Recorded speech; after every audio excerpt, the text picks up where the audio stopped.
में चलती कार में हुआ सामूहिक दुष्कर्म। प्रयागराज में रहकर इंश्योरेंस कंपनी में काम करने वाली अमेठी की युवती के साथ चलती कार में सामूहिक दुष्कर्म की वारदात को अंजाम दिया गया। युवती को और उसके जानने वाले युवक ने पॉलिसी दिलाने का झांसा देकर कार में प्रयागराज से बैठाया। युवक ने युवती को पानी में नशीला पदार्थ मिलाकर पिलाकर बेहोश कर दिया। इसके बाद उसने और उसके साथियों ने उसके साथ प्रतापगढ़ तक करीब 60 किलोमीटर तक चलती गाड़ी में गैंगरेप किया। इसके बाद आरोपी प्रतापगढ़ के सड़क के किनारे युवती को फेंककर फरार हो गए। सूचना पर पहुंची पुलिस ने युवती को इलाज के लिए अस्पताल में भर्ती कराया। युवती ने प्रतापगढ़ एसपी ऑफिस पहुंचकर न्याय की गुहार लगाई है। अमृत प्रभा टीवी न्यूज़ से ब्यूरो रिपोर्ट प्रयागराज। सर, मैं इंश्योरेंस सेक्टर में काम करती हूँ। करीब 8:28 में मेरे पास एक बंदे का फ़ोन आया और मुझे उसने इंश्योरेंस लेने के लिए मंदिर के पास बुलाया। उसने कहा कि मेरे साथ 2 लोग और हैं, वो भी इंटरेस्टेड हैं इंश्योरेंस लेने के लिए, तो आप यहाँ पे आ जाइए। मुझे बोला आधे घंटे बाद आप आइएगा। मैंने मना भी किया, लेकिन फिर वो जोर करने लगा तो मैं गई। और फिर वहाँ से फिर वो मेरे को एक गाड़ी में बुलाया, मैं गई, बात किया, ज़बरदस्ती गाड़ी में बैठी भी।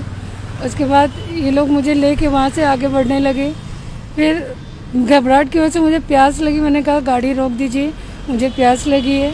फिर इनके पास पानी था, इन्होंने पानी दिया है और मैंने पिया है वो पानी पीने के बाद मुझे कुछ तो भी हुआ, मुझे होश नहीं था। उसके बाद गाड़ी लेके चले गए। फिर मेरे साथ इन लोगों ने जो कर सकते थे इन्होंने किया है। इन्होंने तीनों लोगों ने मेरे साथ गलत किया है। और तो कैसे आपको बचने का मौका मिला? बचने का मौका सर, मैंने कोशिश की कि मैं कैसे भी बचाऊं, लेकिन शरीर काम नहीं कर रहा था। फिर काफ़ी देर भटकने के बाद फिर ट्रक्स लगी हुई थी एक जगह रास्ते में, वहाँ पे गाड़ी स्लो हुई तो मैंने कैसे भी करके दरवाज़ा खोला और मैं नीचे गिर गई हूँ सर। इन्होंने दरवाज़ा तेज़ी से बंद किया और ये भाग गए।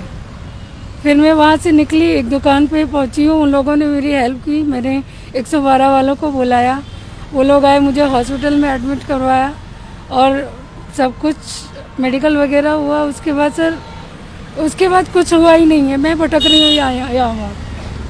पुलिस ने क्या किया? सर, पुलिस वालों ने एडमिट तो करा दिया, डॉक्टरी भी करा दी। उसके बाद कुछ नहीं किया, सिर्फ FIR तक नहीं दर्ज कराई है सर। तहरीर दिया आपने?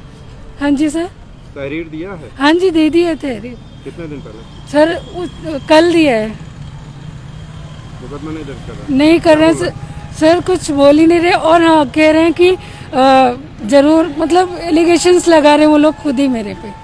उच्च अधिकारियों से बात हुई आपकी? उच्च अधिकारियों से सर कल CO मैम आई हुई थी, उनसे बात हुई तो उन्होंने भी कहा कि हाँ आपके साथ न्याय होगा, थोड़ा कोऑपरेट करिए। फिर मुझे वहीं पे एक सिपाही से 300 रुपये दे के बस में बिठा दिया और मुझे बार बार कहे थे कि आप इलाहाबाद चले जाइए।